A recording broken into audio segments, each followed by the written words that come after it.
নমস্কার, আমি সমগ্র ভক্তগণের প্রণাম জানাই। আমি আবার চলে এসেছি আমার ইউটিউব চ্যানেল নিয়ে। চলো সবাই ধর্মের দিকে এগিয়ে যাই। আর এটা আমার হচ্ছে 19তম ভিডিও। আজকে বুধবার, আমি চলে এসেছি আজকে বিশেষতম দিন, অক্ষয় তৃতীয়া।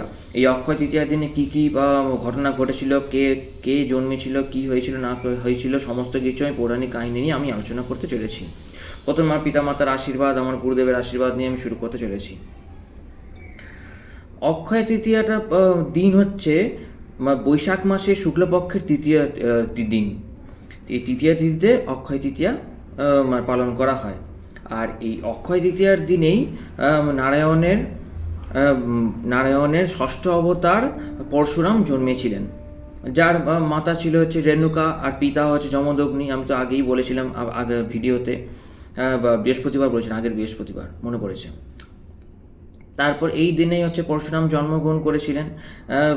সেই জন্য এই দিনটাকে পরশুরাম জয়ন্তী বলেও অভিহিত করা হয়, মানে সবাই মানে বলে। সেটা হচ্ছে হিন্দু আর জৈন ধর্মাবলম্বীদের কাছে। শুধুমাত্র তাই নয়, পরশুরাম জন্মেছিলেন বলে শুধুমাত্র তাই এই অক্ষয় তৃতীয়া পালন করা হয় না। আরও কী হয়েছিল, এই দিনেই কিন্তু বেদব্যাস গণেশকে মহাভারত রচনা করিয়েছিলেন, মানে লিখিয়েছিলেন। এবারে মহাভারত লেখানোর সময় বেদব্যাস গণেশকে বলেছিলেন, আমি বলতে থাকবো, তুমি লিখতে থাকবে। এবার গণেশজির শুধুমাত্র একটা শর্ত ছিল, যে আপনি বলার মাঝখানে যদি আপনি থেমে যান, তৎক্ষণাৎই আমি পুরো একেবারে লেখা থামিয়ে দেবো। তারপরে তো দুজনে মিলে রাজি হয়ে গেল, যে যা শর্তের মতো। এইবার কি হলো, বেদব্যাস তো মহাভারত মানে গল্প বলতে শুরু করলেন, আর হচ্ছে গণেশও লিখতে শুরু করলেন। এইবারে তো বলতে থাকছেন, কিন্তু শেষ পর্যন্ত এমন একটা সময় আসে, মানে মহাভারতে যে লেখার সময় গণেশের হঠাৎ করে মানে শেষ হয়ে যায়, মানে কালি শেষ হয়ে যায়। যে কালি দিয়ে লিখছিল কলম দিয়ে, সেই কালি শেষ হয়ে যায়।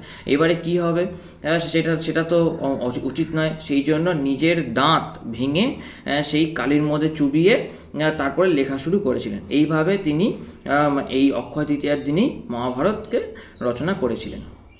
শুধুমাত্র তাই নয়, আরও আছে। এই অক্ষয় তৃতীয়ার দিন বিশেষ দিন হচ্ছে এই চারধাম বলে আমরা যাকে চিনি, কেদারনাথ, বদ্রীনাথ, গঙ্গোত্রী, যমুনোত্রী। 6 মাস পর এই দিনেই কিন্তু এই চারধাম খোলা হয়।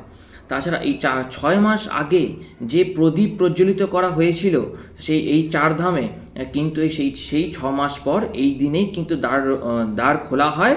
আর এমনকি দেখা যায় যে এই দিনেই এখনো পর্যন্ত সেই প্রদীপ জ্বলে রয়েছে। এর মাধ্যমে আমরা বুঝতে পারি যে ঈশ্বরের অস্তিত্ব আছে। ধর্মের যখন অস্তিত্ব আছে, তেমনি আবার ঈশ্বরেরও অস্তিত্ব আছে। সেই জন্য আমি সর্বদা বলি যে ধর্মকে কোনো অবহেলা করবেন না। নিজের ধর্ম নিয়ে অবশ্যই থাকবেন, ধর্মকে কখনো অবহেলা করবেন না। এইবার তো হলো, এই দিক দিয়ে গেল অক্ষয় তৃতীয়ার দিন।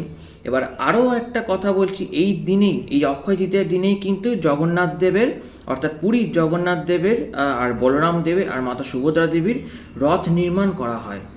এই রথ নির্মাণের পিছনে কারণ আছে। এই রথ নির্মাণ করা, এই 3 রথের আলাদা আলাদা নাম আছে।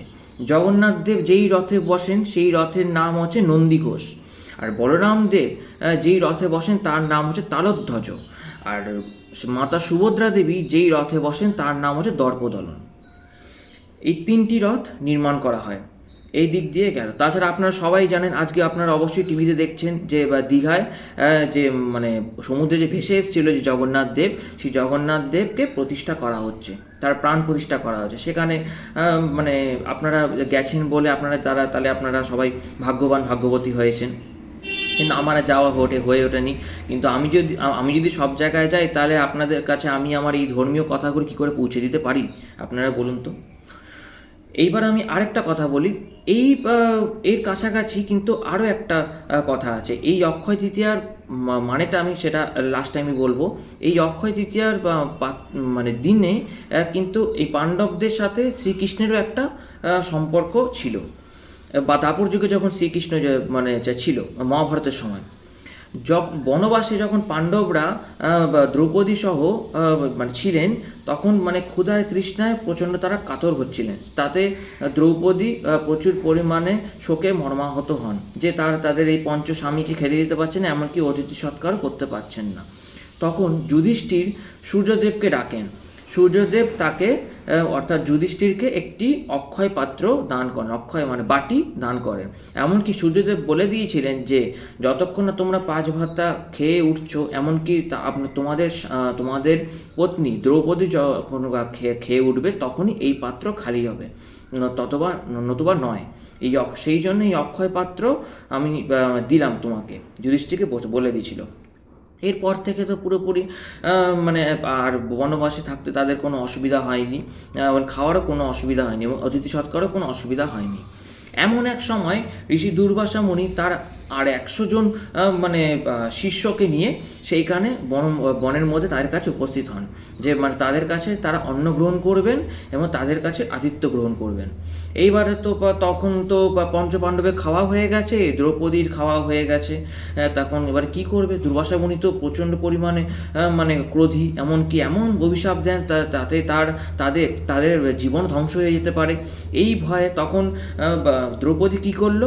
বাসুদেবকে স্মরণ করলো, অর্থাৎ শ্রীকৃষ্ণকে। তখন তো বাসুদেব তো মানে দ্রৌপদীকে সখী হিসাবে মেনেই নিয়েছিলেন প্রথম থেকে। তখন কি হলো? বাসুদেব সেখানে এসে উপস্থিত হলেন, কিন্তু যেই বাটিতে একটি মাত্র কণা মানে ভাতের কণা অর্থাৎ চালের কণা তিনি মুখে দিয়েছিলেন শ্রীকৃষ্ণ। সেই মুখে দেওয়ার পর তৎক্ষণাৎই ঋষি দুর্বাসা আর তার 100 জন শিষ্যের পেট ভরে যায়। এইভাবে পাণ্ডবদের তিনি বাঁচিয়েছিলেন অভিশাপের হাত থেকে। এইভাবে পাণ্ডবরা এমনকি মহাভারতে কৌরবদেরকে পরাজিত করে জয়ীও হয়েছিল। মানে তাছাড়া আপনারা জানবেন যে পাণ্ডবদের সাথে কৌরবদের যুদ্ধ হয়েছিল টানা 13 দিন।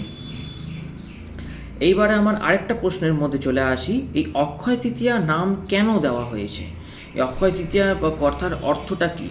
অক্ষয়, যার মানে হচ্ছে অবিনশ্বর, সমৃদ্ধ, আর হচ্ছে সাফল্য, আনন্দ। আর তৃতীয়া হচ্ছে চাঁদের তৃতীয় দিন, চাঁদের তৃতীয় দিনটাকে বলছে তৃতীয়া, সেই জন্য এর নাম সংস্কৃততে বলা হয়েছে অক্ষয় তৃতীয়া। আমরা বাংলায় বলি অক্ষয় তৃতীয়া বাংলায়, কিন্তু সংস্কৃতে এটাকে এইভাবে বর্ণিত করা হয়েছে।